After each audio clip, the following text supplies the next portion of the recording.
Welcome to Coachella Valley, the place where dreams have been made and where the outdoors meets the glitz and glam of Hollywood's. This is Coffee Travels. I am here in Palm Desert off the cliff sides, and I gotta say, this is the valley where obviously the festival is Coachella Valley Festival.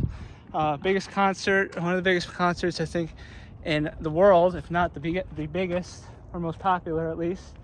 But man, look, you can't miss these views. These views are so epic, to say the least. You got like so much greenery here, and then you got the mountains and Joshua Tree at National Park beyond. You got so much nature, but you also have a lot of amenities here. I gotta say that this place is paradise for those of you who are outdoorsy.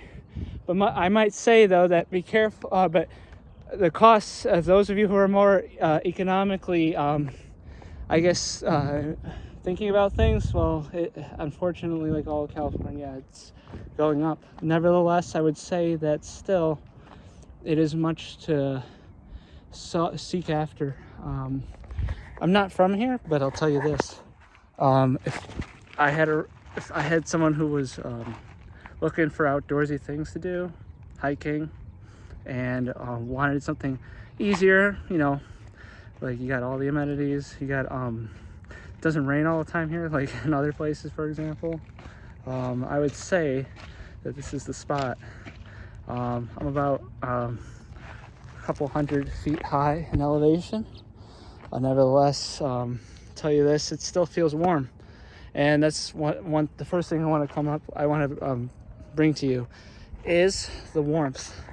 It is the desert, so no surprise that it'll get into the hundreds, or those of you outside the US, it'll be in the 40 degrees centigrade oftentimes throughout the summer from, I think starting tomorrow, for example.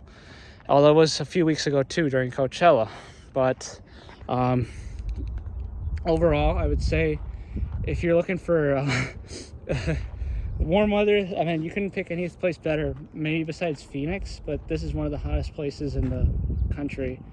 We're not too far away from Death Valley, but nevertheless, this is 100-degree territory from really April to October. And then, but be warned though. It'll get pretty cold in the winter too. Like, not like the Midwest or Northeast, but it can get into the 50s, probably the 50s as a low, which is not bad for those of you who are used to colder like me. But I would say this: the best places to live is like right here, for example. You got Palm Desert. El Paseo is like the big famous luxury shopping area over here. You got La Quinta on the other side of the hills over there. And then over here where I came from, Rancho Mirage, those are like the best, like the more glitzy or rich places. But Palm Springs, I'll tell you this: the city itself, the old city with Frank Sinatra and a lot of the architecture and all that, it's not as what it used to be. The city itself. The other areas, though, are nice. But there are some places here and there that you got to be careful with that aren't so nice, too, from what I've heard and what I've seen. For example, like if you want to like be out in the sticks and live cheap and all that, but it's okay. It's not so nice. I think by Joshua Tree, there's a couple of places like, Desert Palm or something? I can't remember off the top of my head, but I don't want to give a bad rep to places. But Palm Desert though is the nice one. There's one out in the middle of nowhere. Oh, just out in the outskirts that it's a little bit not so nice. And there's one right next to Rancho Mirage that is okay. It's not the best, but it's okay.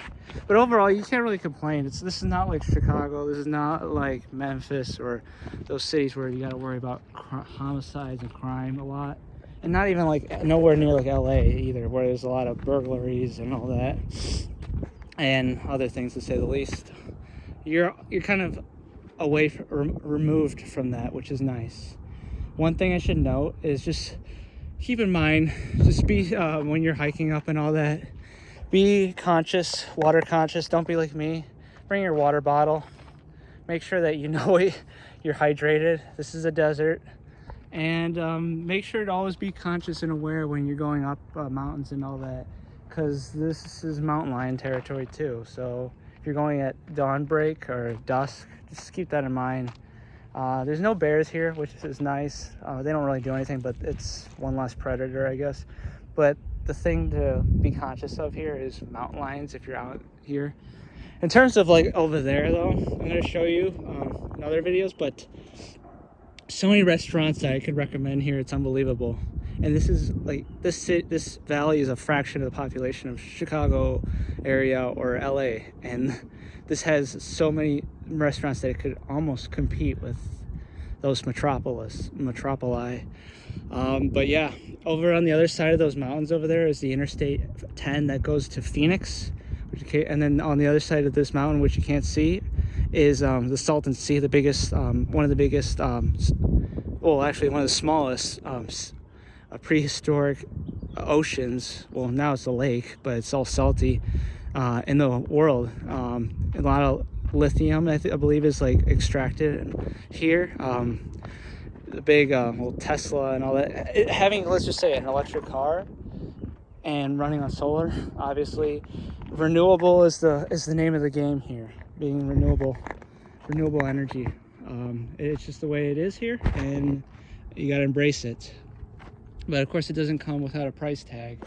It's just fairly pricey, but is it worth it? To many people, it is. I would say so.